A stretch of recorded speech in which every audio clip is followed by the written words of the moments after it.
शेखर ई study में आप सभी का स्वागत है। प्रिय विद्यार्थियों, हमारे इस ऑनलाइन इंस्टीट्यूट के माध्यम से आप सभी को गणित और हिंदी विषय का आधारभूत तरीके से अध्यापन कराया जाता है, जिसमें कहीं अगर थोड़ी बहुत त्रुटि हो जाती है तो उसके लिए हम क्षमा प्रार्थी हैं और इस संबंध में आपके सुझाव आमंत्रित हैं। धन्यवाद। हेलो दोस्तों, मैं शेखर स्वागत करता हूं आपका अपने यूट्यूब चैनल शेखर ई स्टडी पॉइंट पर। दोस्तों, UPP, UP triple SC, super TT, UP TT, CTET और बीएड की आपकी सामान्य अभ्यास की श्रृंखला चल रही थी, जिसमें हम गणित विषय का अध्ययन कर रहे थे। ठीक है, यहाँ पे गणित आपको एकदम बेसिक से बताई जा रही है।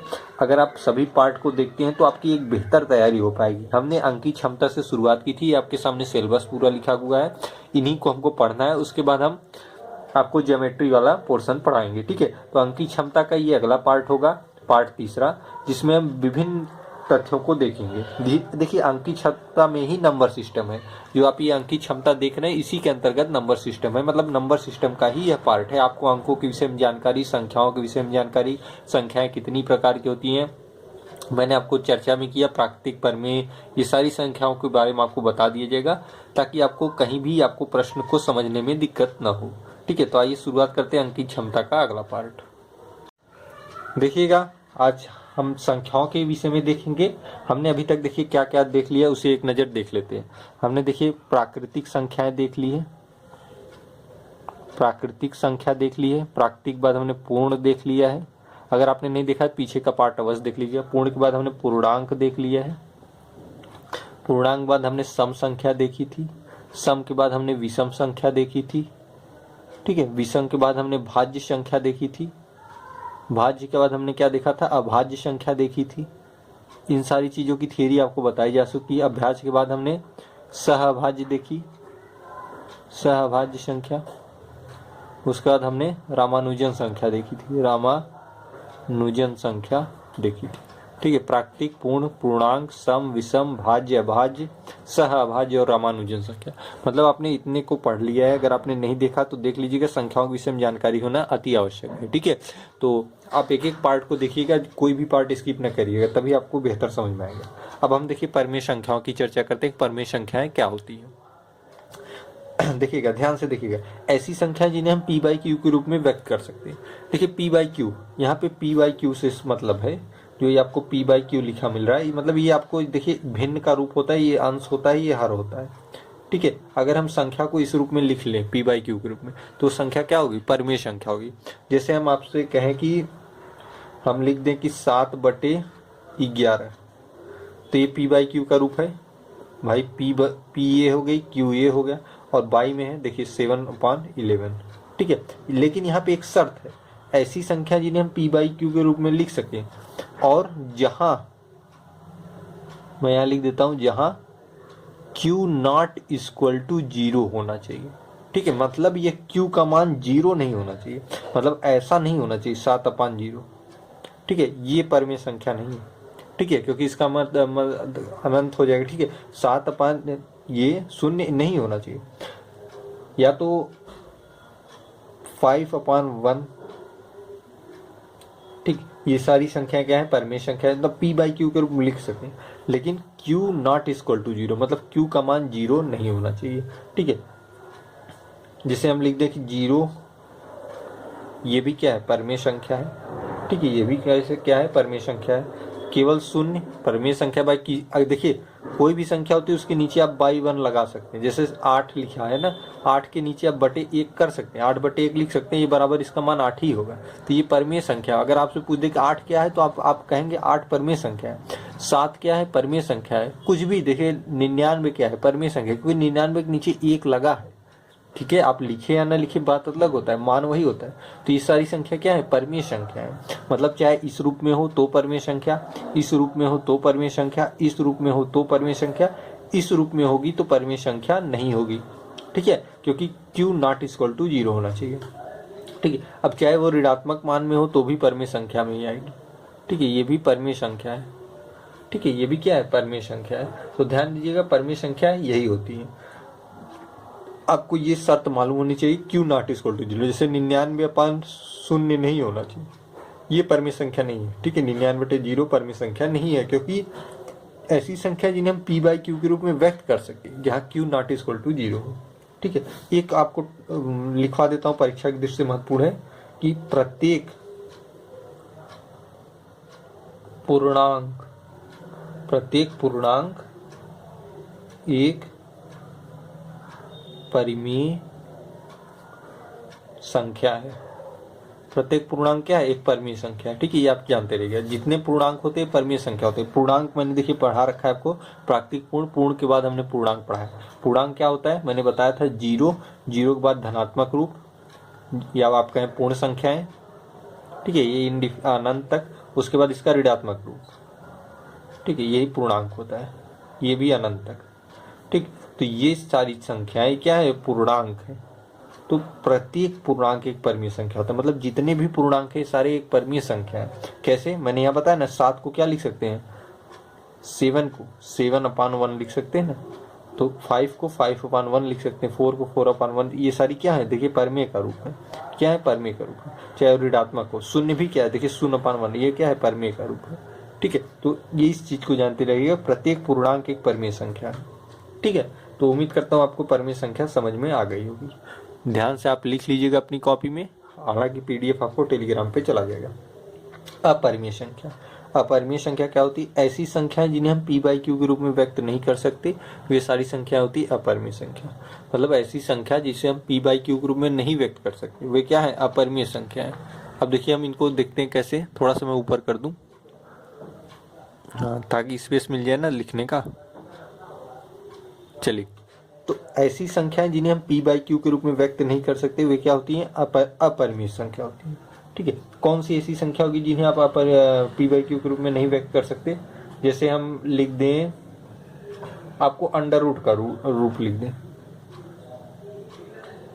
ठीक, अब ये अंडर रूट 2 क्या है? ये अपरिमेय संख्या, इन्हें p/q के रूप में नहीं लिख सकते आप। अंडर रूट 5 अपरिमेय संख्या है। अंडर रूट 3 अपरिमेय संख्या है। ठीक है, ये क्या है? सारी अपरिमेय संख्या, मतलब अपरिमेय संख्या इसी तरीके की होती है, सब अंडर रूट में होंगी, कोई भी हो अंडर रूट 99, ये क्या है? अपरिमेय संख्या है। ठीक है, यहाँ एक चीज आपसे पूछ सकता है एग्जाम में, ठीक, जिसे आपको जानना जरूरी है। पॉइंट वाइज लिखिए। अपरिमेय संख्या समझ गया, जिसे p/q के रूप में लिख पाए वो परिमेय, जिसे p/q के रूप में ना लिख पाए वो अपरिमेय संख्या। तो ये सारी संख्या क्या है? अपरिमेय संख्या है। क्या है? अपरिमेय। अब देखिए एक तथ्य लिखिए इसमें, पाई एक अपरिमेय संख्या है।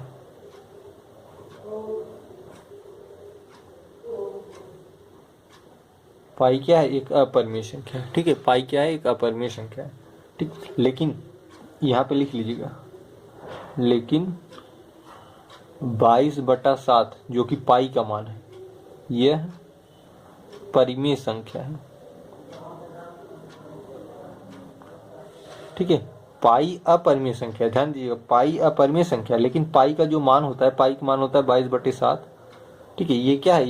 यह एक परिमेय संख्या, इस चीज को ध्यान दीजिएगा। ठीक है, लेकिन पाई क्या होता है? एक अपरिमेय संख्या होती है। ठीक, इतना चीज हम जानिएगा। और कुछ इसमें आइए तथ्य को देख लेते हैं। इसके साथ ही हम देखेंगे कि कुछ परिमेय, देखिए जैसे अगर हम आपसे कहें कि परिमेय संख्या, एक परिमेय संख्या और एक अपरिमेय संख्या, अगर इनका योग कर दें तो कौन सी संख्या बनेगी? ये परिमेय संख्या और अपरिमेय संख्या आपका योग करते हैं तो ये अपरिमेय संख्या बनती है। क्या बनती है? अपरिमेय संख्या। ठीक है, ध्यान दीजिएगा, परिमेय और अपरिमेय संख्याओं का योग क्या होता है? अपरिमेय संख्या होती है। ये आपसे थियरी भी पूछ सकती है, आप समझ लीजिए। परिमेय संख्या मैंने बताया कोई, जैसे 8 क्या है? परिमेय संख्या है। और अपरिमेय संख्या क्या है? यहाँ से ले लीजिए अंडर रूट 5, दोनों का योग कर दें क्या आएगा? 8 + अंडर रूट 5। ये क्या है? एक अपरिमेय संख्या है। ये परिमेय, ये अपरिमेय मिलके अपरिमेय बनाते हैं। ठीक है, परिमेय संख्या को अपरिमेय संख्या से जोड़ देंगे तो आपकी बनेगी अपरिमेय संख्या। ठीक है, ये चीज जानते रहिए। ठीक, यही चीज घटा में भी चलता है। अगर आप घटाना कर दे, देखिए परिमेय दिख रहा है, हाँ, परिमेय संख्या माइनस अपरिमेय संख्या। जब परिमेय संख्या और अपरिमेय संख्या को घटाना में कर देंगे, मतलब घटा देंगे, तो ये भी अपरिमेय बनेगी, ये भी अपरिमेय संख्या बनेगी। ठीक है, मतलब जैसे इसी को देख लीजिए, उदाहरण 8 - अंडर रूट 5, तो क्या होगा? 8 माइनस अंडर रूट 5। ये क्या है? अपरिमेय संख्या है। क्या है? अपरिमेय संख्या। ठीक, उसी तरीके से गुणा भी, उसी तरीके से भाग भी। अब देखिए, परिमेय संख्या गुणे अपरिमेय संख्या, परिमेय संख्या गुणे अपरिमेय संख्या। अगर गुणा कर देंगे तो ये भी क्या आएगी? अपरिमेय संख्या आएगी। ठीक है, क्या आएगी? अपरिमेय संख्या आएगी। मतलब परिमेय संख्या और अपरिमेय संख्या का गुणा करेंगे तो अपरिमेय संख्या मिलेगी। जैसे 7 क्या है? परिमेय संख्या है। अपरिमेय संख्या क्या है? मान लीजिए अंडर रूट 3, अगर गुणा कर देंगे होगा 7 अंडर रूट 3। ये भी क्या है? एक अपरिमेय संख्या। मतलब हमने परिमेय और अपरिमेय का गुणा किया तो हमें अपरिमेय मिली। ठीक है, इस चीज को आप ध्यान दीजिएगा। जितने चीज मैं लिखवा रहा हूँ ध्यान से लिखते चलिएगा। पाई एक अपरिमेय संख्या है, लेकिन पाई का मान एक परिमेय संख्या है। परिमेय और अपरिमेय का योग अपरिमेय संख्या होती है। मैंने उदाहरण दे दिया। परिमेय और अपरिमेय संख्याओं का अंतर मतलब घटाना भी क्या होता है? अपरिमेय संख्या होती है। परिमेय संख्या और अपरिमेय संख्या का गुणा भी अपरिमेय संख्या होता है, और भाग भी यही होता है। जैसे 7 भागे अगर हम अंडर रूट 3 कर दें तो ये भी एक अपरिमेय संख्या आएगी। ठीक है, ये भी क्या है? अपरिमेय संख्या। ठीक, क्या आएगी? अपरिमेय संख्या आएगी। ठीक, तो इस तरीके से प्रश्नों को ऐसे ही सॉल्व करते हैं, आप आसानी से सॉल्व कर पाएंगे। और तो परिमेय अपरिमेय में और मुझे तो नहीं लगता कि और कुछ आपको बताना पड़ेगा, एकदम समझ में आ गया होगा। बहुत सिंपल वे में मैंने समझाने का प्रयास किया है। ठीक है, जो जैसे जैसे मैंने बताया अपनी कॉपी पर लिख लीजिएगा, आसानी से आपको समझ में आ जाएगा। जितने उदाहरण दिए हैं सबको लिख लीजिएगा, हालांकि आपको पीडीएफ भी मिल जाएगी। अब आइए हम देखते हैं वास्तविक संख्याओं को। देखिए, वास्तविक संख्याएं, वास्तविक संख्या बहुत सिंपल सी है। परिमेय और अपरिमेय संख्याओं का योग ही वास्तविक संख्या होती है। मतलब इनका सम्मिलित रूप आप कह लीजिए। परिमेय संख्या जैसे मैंने आपको उदाहरण दिया ना अभी भी, जैसे 9 क्या है? एक परिमेय संख्या है। और अपरिमेय संख्या अंडर रूट 3, इनका सम्मिलित रूप मतलब सब साथ में लिखी रहे। जैसे 9 अंडर रूट 3 या 5/7 या पाई, या कह लीजिए -3/7। ये सब सारी क्या है? अगर साथ में है तो ये सारी वास्तविक संख्या है। ये सारी क्या है? वास्तविक संख्या है। ठीक है, ये सारी क्या है? वास्तविक। इसमें देखिए परिमेय भी है, अपरिमेय भी है। परिमेय है, यहाँ भी सारी परिमेय है। ठीक है, एक अपरिमेय भी और डाल दीजिए, जैसे -7 अंडर रूट 7। ये क्या है? मतलब अपरिमेय और परिमेय का सम्मिलित रूप है। देखिए, परिमेय तथा अपरिमेय संख्याओं का सम्मिलित रूप ही वास्तविक संख्या होती है। सारी वास्तविक संख्या है, मतलब परिमेय और अपरिमेय का सम्मिलित रूप है। ठीक है, तो ये वास्तविक संख्या में बस इतना ही। अब आपका अगला है अवास्तविक संख्या। मतलब अवास्तविक संख्या क्या होती है, उन्हें आप देख लेते हैं। देखिए, अवास्तविक संख्या वे संख्याएं जो वास्तविक नहीं है, वे अवास्तविक संख्याएं। मतलब ऐसी संख्याएं जो वास्तविक नहीं है, उनकी गिनती किस में होती है? अवास्तविक संख्याओं में होती है। जैसे इसका एग्जांपल बहुत सिंपल सा, जैसे देखिए वास्तविक संख्या मैंने बताई ना, ये सारी संख्या क्या है? वास्तविक है। ठीक, तो अवास्तविक संख्या क्या होगी? जैसे अंडर रूट में ऋणात्मक का रूप -1, ये अवास्तविक संख्या है। ठीक है, मतलब ये कल्पना करने की केवल योग्य है, आप इसे धरातल पे नहीं ला सकते। ठीक है, -√3, -√7, -√11, ये सारी संख्याएं जो अंडर रूट में ऋणात्मक हो, मतलब करणी में ऋणात्मक के रूप में लिखी जाए, वे सारी संख्याएं वास्तविक नहीं होती, वे अवास्तविक होती। मतलब ये संख्या क्या है? अवास्तविक, वास्तविक नहीं है। ठीक है, इनका रूप कैसे? जैसे √81, ठीक है, माइनस के साथ। तो ये क्या है? अवास्तविक संख्या है, इनकी कल्पना आप नहीं कर सकते। ठीक है, इनको आप वास्तविक रूप में नहीं लिख सकते, केवल ये आप इमेजिन करिए कि ये भी एक संख्या है, अवास्तविक तरीके की संख्या। बस आप इतना ही जानते रहिए, वास्तविक और अवास्तविक संख्याओं में अंतर क्या होता है। ठीक है, अब परिमेय संख्याओं के जोड़ तथा गुणा से संबंधित कुछ नियम है, उन्हें देख लेते हैं। जैसे योगात्मक, तत्समक। ठीक है, देखिए योगात्मक, तत्समक और योगात्मक प्रतिलोम में अंतर होता है। ठीक है, योगात्मक, तत्समक यहाँ लिखा है, आगे आपको योगात्मक और गुणात्मक प्रतिलोम भी बता दिया जाएगा। फिलहाल आप यहाँ पे देखिए योगात्मक, तत्समक। देखिए, अगर हम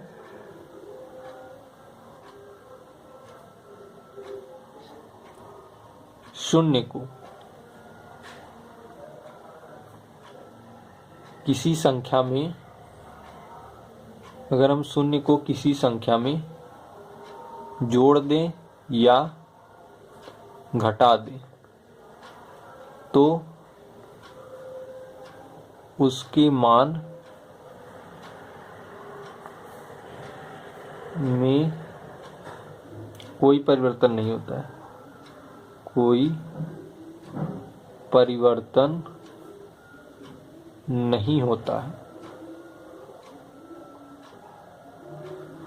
अगर हम शून्य को किसी संख्या में जोड़ दें या घटा दें तो उसके मान में कोई परिवर्तन नहीं होता। जैसे उदाहरण देखिए, 7 + 0 मान क्या आएगा, 7 ही आएगा।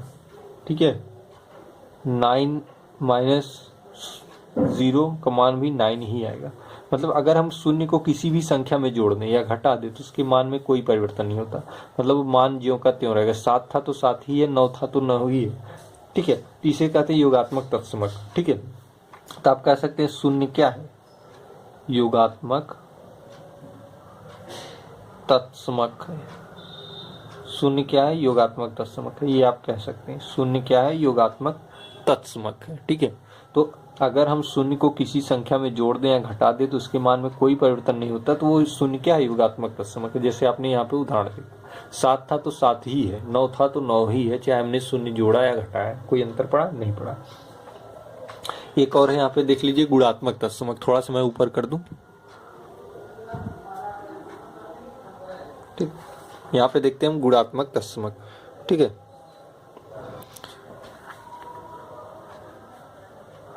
गुणात्मक तत्समक। अब गुणात्मक तत्समक क्या होता है, जैसे अपने योगात्मक देखा उसी तरीके से देखिए गुणात्मक तत्समक। इसको आप हेडिंग डाल लीजिएगा। ठीक है, जैसे मैंने योगात्मक तत्समक डालना है उसी तरीके से आप गुणात्मक तत्समक हेडिंग डाल लीजिएगा। अगर एक को, अभी मैं आगे योगात्मक और गुणात्मक प्रतिलोम भी बता दूंगा। ठीक है, आप ध्यान रखिए, आगे योगात्मक गुणात्मक प्रतिलोम भी बता दूंगा। अगर एक को किसी संख्या में, किसी संख्या से गुणा करने या भाग करने, थोड़ा रनिंग राइटिंग में लिख रहा हूं, आप समझ जाइएगा मैं बोल रहा हूं। ठीक है, भाग करने पर उसके मान में कोई परिवर्तन ना हो। ठीक है, देखिए गुणात्मक तत्समक क्या होता है, अगर एक को हम किसी संख्या से गुणा कर दें या भाग कर दें तो उसके मान में कोई परिवर्तन ना हो, मतलब वो यथा स्थिति में रहे। जैसे हम कर दें 19 के गुणे 1 तो क्या होगा, 19 ही आएगा। मतलब 19 में हमने 1 का गुणा किया लेकिन मान वही है, परिवर्तित नहीं हुआ। चाहे आप कहिए 19 में भाग करें 1 का, क्या परिवर्तित होगा, मान वही रहेगा।